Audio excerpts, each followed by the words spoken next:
நல்லா வந்து நம்ம காளான் கிரேவி செஞ்சியாச்சு. இது நல்லா புளிச்சிக்கிற சாப்பாடு சாப்பிட்டுட்டு எப்படி இருக்கு. தேங்க்யூ. ஹாய் ஹலோ வணக்கம், வெல்கம் டு மை சேனல். நம்மளோட சேனல் ஆரம்பிச்சதுலேருந்து நம்ம லாங் வீடியோலாம் போட்டதில்லை. இப்போ காளான் வந்து க்ளீன் பண்ணி வச்சுட்டேன். இப்போ வந்து கட்டிங் பண்ண போகிறேன். எல்லாத்தையும் அரைஞ்சி ரெடி பண்ணி வச்சுக்கோங்க. இங்கே பாருங்க, 2 தக்காளி, 2 வெங்காயம், கொஞ்சம் இஞ்சி பூண்டு இதெல்லாம் வந்து இனிமேல் க்ளீன் பண்ணணும். வீடியோ வந்து ரெகுலராக நம்ம தான் சமைக்கணும். நமக்கு பசிக்காட்டியும் நம்ம தான் சமைக்கணும். விருந்தாளி வந்தாலும் நம்ம தான் சமைக்கணும். விருந்தாளி வீட்டுக்கு போகலான்னு சொன்னாலுமே அதுவும் சொல்லுங்கள். இல்லை உங்களோட கருத்து எதுவாக இருந்தாலும் வந்து இப்போ எனக்கு பாதி தெரிஞ்சிருக்குன்னு சொல்லலாம். அதுவும் இன்னும் பாதி தெரிய வேண்டியதெல்லாம் இருக்குது. நிறையா தைரியமாக இருக்கணும்.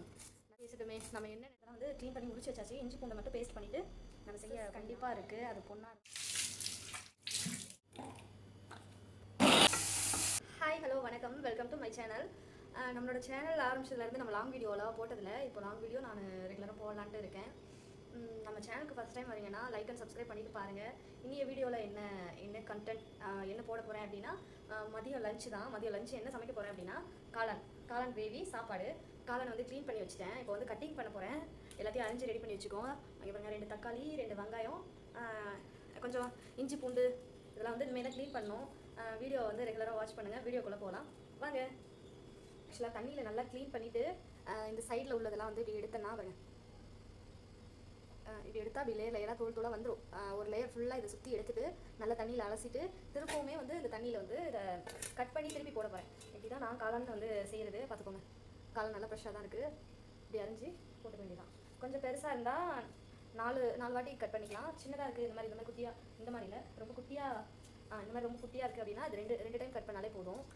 பெருசாக இருக்கிறத இப்படி 2 டைம் கட் பண்ணி போட்டாலும் போடலாம், இல்லை 4 போட்டாலும் போடலாம். இன்னைக்கு சமையல் இதுதான். நம்ம சேனலை ரெகுலராக வாட்ச் பண்ணி சப்போர்ட் பண்ணுங்கள். எப்படி இருக்குன்னு சொல்லுங்கள். அன்னன்னைக்கு நடக்கிற விஷயத்த வந்து நான் அப்லோட் பண்ணலான்னு இருக்கேன். உங்களோட சப்போர்ட் வந்து எனக்கு வேணும். பாருங்கள், இன்றைக்கி காளான் கிரேவி அண்ட் வந்து சாப்பாடு புளிச்சிக்கீரை. காலையில் வந்து இட்லியும் வந்து உருளைக்கிழங்கு சாம்பாரும் பண்ணேன். இது இப்போ மதியத்துக்கு கட் பண்ணிக்கலாம்.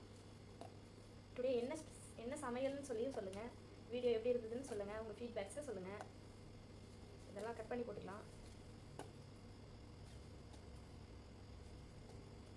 எல்லோரும் கத்தியை வச்சு யூஸ் பண்ணுவாங்க. நமக்கு ஆனால் கத்தி செட் ஆகாது. இதெல்லாம் கட் பண்ணி வச்சுப்பாங்க காளான். நெக்ஸ்ட்டு இது வந்துட்டு வச்சுட்டு இந்த வெங்காயம் தக்காளி அரைஞ்சிக்கணும். அப்புறம் அந்த இஞ்சி பூச்சாலும் நம்ம தான் சமைக்கணும். நமக்கு பசிக்காட்டியும் நம்ம தான் சமைக்கணும். விருந்தாளி வந்தாலும் நம்ம தான் சமைக்கணும். விருந்தாளி வீட்டுக்கு போனாலும் நம்ம தான் சமைக்கணும். அதே மாதிரி தான் ஆண்களுக்கும். பெண்களுக்கு இந்த வேலை எனி டைம். வீட்டில் இருந்தாலும் வீட்டில் தானே இருக்கிறேன்னு சொன்னாலுமே வீட்டில் இருக்கிறவங்களுக்கு எனி டைம் வேலை தான்.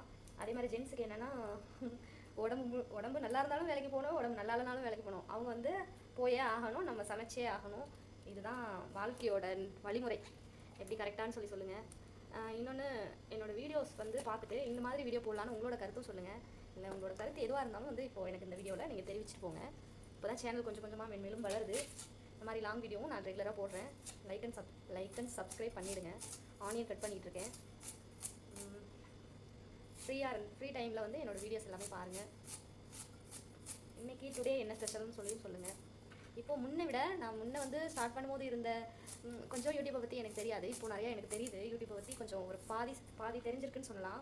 அதுவும் இன்னும் பாதி தெரிய வேண்டியதெல்லாம் இருக்குது. நிறையா பாதி தெரிஞ்சதுக்குமே இப்போ வந்து நான் கொஞ்சம் கான்ஃபிடென்ட்டாக இருக்கேன். வீடியோ எடுக்கிற விஷயத்துலையும் சரி, பேசுகிற விஷயத்துலையும் சரி, எதுக்கும் தயங்கக்கூடாது. எந்த விஷயமா இருந்தாலும், இந்த யூடியூப்னு சொல்லலை, எதுவாக இருந்தாலும் கொஞ்சம் நம்ம கற்றுக்கணுன்னா கொஞ்சம் தைரியமாக இருக்கணும், நல்லா பேசணும், பேச்சு திறமை இருக்கணும், எதுக்கும் பயப்படக்கூடாது. பொண்ணுங்கனாலே வீட்டுக்குள்ளே அடங்கி இருக்கணும்னு தான் ஒரு கட்டாயம் கிடையாது. நம்மளை பற்றி யார் என்ன வேணாலும் பேசட்டுமே, நம்ம என்ன நினைக்கிறோமோ அதை செஞ்சுட்டு போயிட்டே இருக்கணும். அதுதான் என்னோட இது. யார் எது சொன்னாலும் நம்ம மனசுக்கு தெரியும் நம்ம யாருன்னு சொல்லிட்டு. அதனால் எனக்கு என்ன தோணுதோ, என்ன பிடிச்சிருக்கோ, என்ன கரெக்டுன்னு படுதோ அதை நான் செஞ்சிட்ருக்கேன். நீங்களும் அந்த மாதிரி செய்யுங்க. உங்களுக்கு என்ன பிடிச்சிருக்கோ அதை செய்யுங்க. யாருக்காகவும் அதை மாற்றிக்காதீங்க. அதுதான் உண்மை. நமக்காக யாருமே வந்து கடைசி வரைக்கும் கூட வரப்போகிறது கிடையாது இல்லையா? நம்ம லைஃபே ஒரு லைஃப் தான். எப்போ வேணாலும் யாருக்கு வேணாலும் எது வேணாலும் நடக்கலாம். அதனால இருக்கிற வரைக்கும் இருக்கிறவங்கள சந்தோஷமாக வச்சுக்கிட்டு பிடிச்சதை செஞ்சுட்டு போயிட்டே இருக்கணும். என்னான்னு சொல்லிவிட்டு நீங்கள் கமெண்ட்ஸில் சொல்லுங்கள். நான் சொன்னது கரெக்டாக என்னன்னு சொல்லிட்டு. இப்போ வந்து இதை ஊழிச்சிட்டு பார்க்கலாம் வாங்க. இன்னொரு விஷயம், டெய்லியும் பசங்களை வந்து காலையில் எழுந்திரிக்கிறதுலேருந்து பல் விளக்குற வரைக்கும், குளிக்கிறதுலேருந்து யூனிஃபார்ம் பண்ணுற வரைக்கும், சாப்பிட்றதுலேருந்து லஞ்ச் கொண்டு போகிற வரைக்கும், லஞ்ச் எடுக்கிற வரைக்கும் காலையில் சமைக்கிற டென்ஷனில் பசங்களை திட்டி ஸ்கூலுக்கு நல்லா அனுப்பிட்டு நம்ம வந்து டெரரான மம்மி மாதிரி காமிச்சிக்கிட்டு அவங்க அனுப்புனது உடனே ஃபீல் பண்ணுறது யாருன்னு சொல்லுங்கள். அதில் நானும் ஒரு ஆள். நீங்களும் அந்த மாதிரி திட்டிருக்கீங்களா இல்லை இந்த மாதிரி ஃபீல் பண்ணிட்டு இருக்கீங்களான்னு சொல்லுங்கள். என்ன சொல்கிறது, முன்னாடி வந்து கண்டித்து அனுப்பி விட்டு அடுத்த செகண்ட்லேருந்தே எனக்குலாம் எப்படி இருக்கும்னா படப்படான்னு இருக்கும். நம்ம ரொம்ப திட்டோமோ, ரொம்ப இது பண்ணுறோமோ அப்படின்னு தோணிட்டு இருக்கோம். ஆனாலுமே அந்த பசங்கள்கிட்ட வந்து காமிச்சிக்க முடியாது. நம்ம இதை காமிச்சிக்கிட்டோன்னா நாளைக்கு இதை அட்வான்டேஜாக எடுத்துக்கிட்டு இன்னும் வந்து கிளம்புறதுக்கு டிலே பண்ணுவாங்க. உண்மை தானே?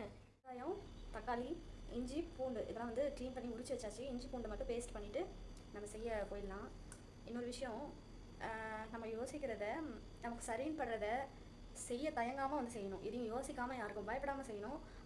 அதற்கு பல விமர்சனம் வந்தாலும் சரி, பல எதிர்ப்பு வந்தாலும் சரி, அதை தொடர்ந்து செஞ்சுட்டே போனோம் அப்படின்னா சக்ஸஸ் கண்டிப்பாக இருக்குது. அது பொண்ணாக இருந்தாலும் சரி, பையனாக இருந்தாலும் சரி. அது நமக்கு கரெக்டுன்னு பட்டால் செய்யாமல் இருக்கக்கூடாது. அதை நம்ம செஞ்சிடணும். வாய்ப்பு ஒரு டைம் தான் வரும். அதை நம்ம பிடிச்சிட்டு மேலே போகிறது தான் நம்மளோட திறமை. இதுன்னு சொல்ல எல்லா விஷயத்துக்காகவும் சொல்கிறேன். கரெக்டாக இருந்தால் கமெண்ட் பண்ணுங்கள். லாங் வீடியோ போட்டேன் நம்ம சேனலில். இல்லை லாங் வீடியோ எப்படி இருக்குன்னு சொல்லுங்கள். லாங் வீடியோ ரெகுலராக போடலாமான்னு சொல்லுங்கள். போட்டுட்டு சப்போர்ட் வந்து பண்ணுங்கள். சப்போர்ட் அண்ட் சப்ஸ்கிரைப் பண்ணிவிடுங்க. இங்கே வந்து சாப்பாட்டுக்கு அடுப்பு பற்ற வச்சாச்சு, உலை ஊற்றி போட்டாச்சு. நெக்ஸ்ட் வந்து காளான் கிரேவி பண்ணலாம் வாங்க.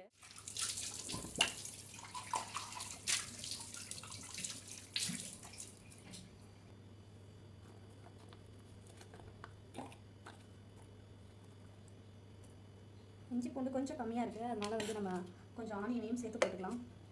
இதை வந்து பேஸ்ட் பண்ணிட்டு வந்துடுறேன்.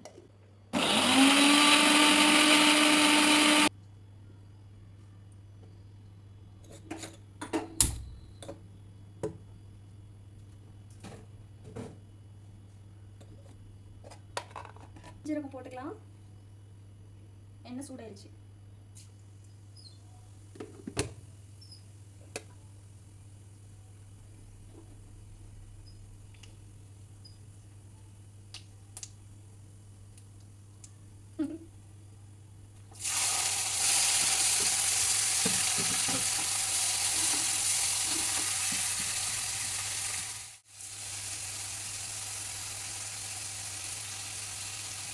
கொஞ்சம் போட்டு மஞ்சள் போட்டுக்கலாம்.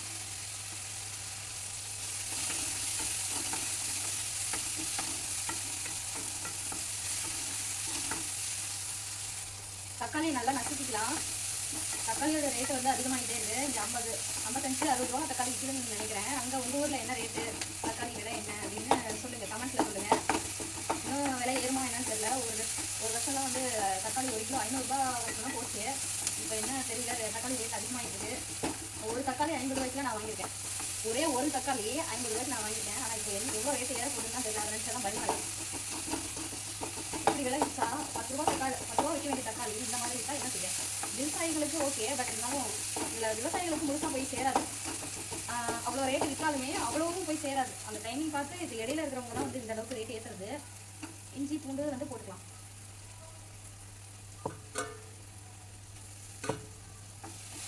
வந்து சிக்கன் கிரேவி மாதிரியே இருக்கும்.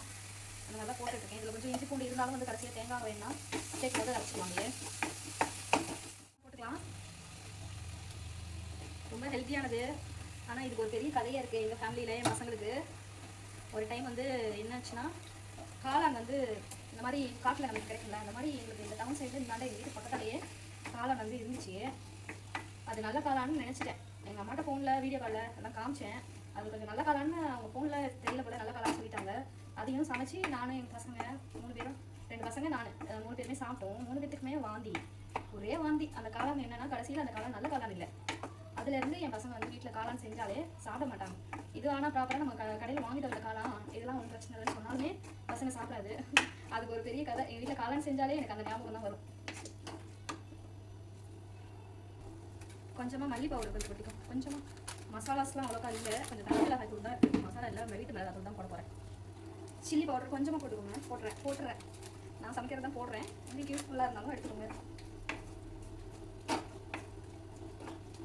அடுத்தது வந்து வீட்டு மிளகாத்தூள் போட்டுக்கலாம். உலையும் கொதிக்குது, அதுக்கும் அரிசி போடணும். கொஞ்சமாகவே போட்டுக்கலாம். உரப்பும் உப்பும் கொஞ்சம் கம்மியாக சேர்த்துக்கிறதுல தப்பு இல்லை. அப்படி உணவு பழக்க வழக்கங்கள்லாம் மாறி போச்சு. இப்போ இருக்கிற நம்ம டோட்டலாகவே மாறிட்டோம். தண்ணி ஊற்றிக்கலாம்.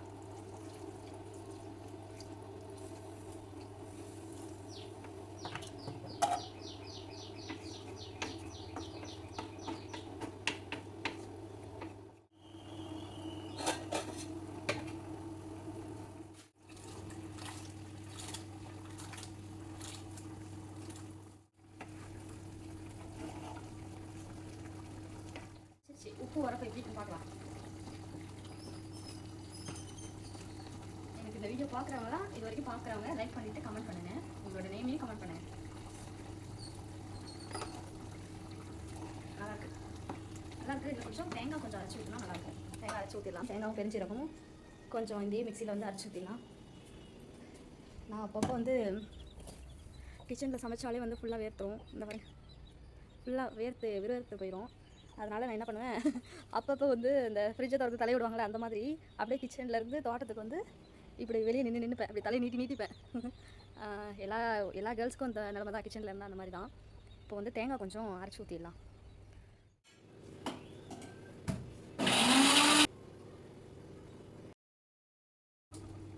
தேங்காய் அரைச்சாச்சு ஊற்றிக்கலாம்.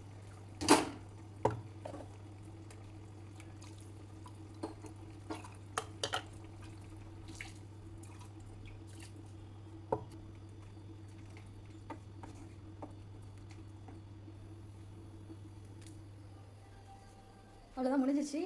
இது கொதிச்ச உடனே ரெடி. இது கொதிச்ச உடனே ரெடி. சாப்பாடு வெந்த உடனே சாப்பிட வேண்டியதான். ஓகே, பாய். வீடியோ எப்படி சொல்லி கமெண்ட் பண்ணுங்கள். அதனால் வந்து நம்ம காளான் கிரேவி செஞ்சாச்சு. இது நல்லா புளிச்சிக்கிற சாப்பாடு சாப்பிட்டுட்டு எப்படி இருக்குன்னு சொல்கிறேன், பாருங்கள்.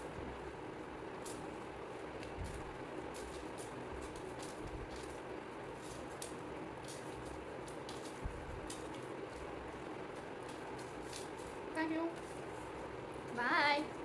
லைக் அண்ட் சப்ஸ்கிரைப் பண்ணிவிடுங்க.